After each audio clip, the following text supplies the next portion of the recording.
I always believed that as fragile as our democracy is, our systems would be strong enough to defend our most fundamental principles. And I think right now that they're not as strong as they need to be. Former Vice President Kamala Harris making her first appearance since she announced her decision not to run for governor of California next year. And she had some strong words for Democrats who are in office right now. Of people who think they're riding out the storm as an excuse to be feckless. We designed our democracy with 3 independent, co-equal branches of government. I mean, when you see that the president of the United States is trying to get rid of the Department of Education, and Congress has the role and responsibility to stand in the way of that, and they're just sitting on their hands. And voters might agree. A new Wall Street Journal poll shows Democrats' favorability is the lowest it's been in 35 years. So let's bring in Jason Johnson, an MSNBC political contributor and professor of politics and journalism at Morgan State University, and former Republican Congressman David Jolly. He's running for Florida governor as a Democrat. Thank you both. Congressman, I will begin with you. As a current Democratic candidate, do you agree with the former vice president's assessment of the left's role in this current moment?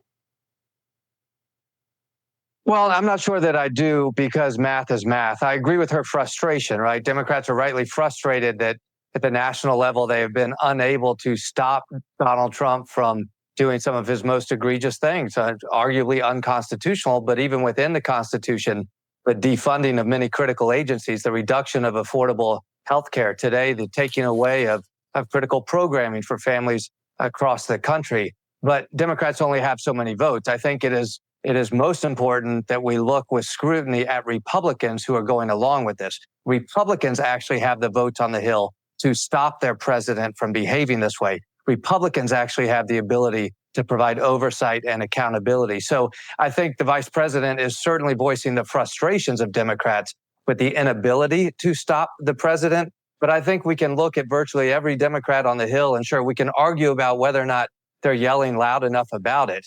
But they are voting the way they need to vote, in large part, with few exceptions. They are voting the way they need to vote to try to stop the president. The numbers just aren't there. Look, I think the most important thing is that Vice President is back in the game. Vice President Harris is getting back in the game, including her voice now in trying to stop the current direction once again. Jason, do you agree with that? And she's getting back in the game. At the same time, she's saying she's sort of purposely staying outside of the system. Do you think that's where the former vice president can be most effective? I don't think she's in the game at all. She said, I'm not doing this. She said, I'm going to go around the country and listen to people in a non-transactional way. That was the quote from that interview that was most interesting to me. She's like, I'm going to talk to people not to get their votes, but just to hear what people are saying. She's out. She's retired. She did what she was supposed to do. She was incredibly loyal to Joe Biden. She stepped in to run for president. She only had 100-something days to do so. I think our expectation that people who are no longer in office have to step in, whether it's Vice President Harris, no one's asking this of Tim Walz, whether it's Barack Obama. These are no longer elected officials. They don't have an obligation to be in the game when we have governors and members of Congress who are in office. I do say this, though. I wish that some of her "this government was broken" would have come out during the campaign, but I understand how that's a difficult argument to make when you are part of the government that you were saying is broken. David, do you think more Democrats need to hit the road and just have those non-transactional conversations right now?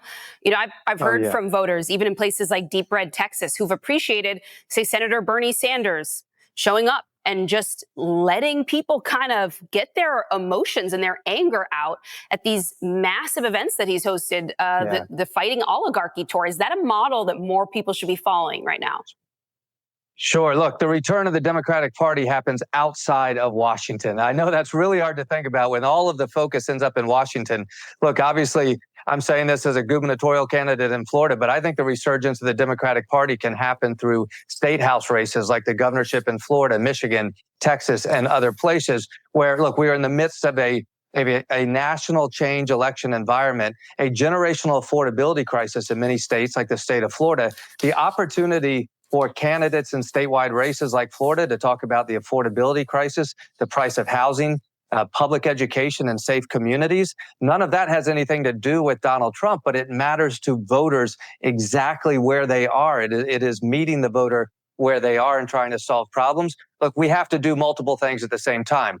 Donald Trump is shredding the Constitution. He is shredding the norms of what we believe government should look like and be. And that fight has to happen, perhaps on the Senate floor and the House floor. But the opportunity for Democrats to mobilize a movement to return to power in Washington isn't going to happen in Washington. It's going to happen in the states.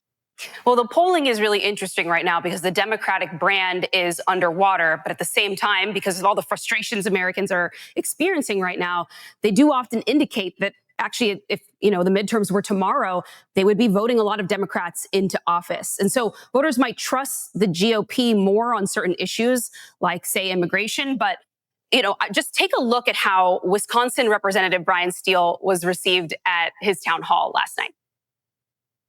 So tell me the dire circumstances that triggered his tariff wars. Thank you.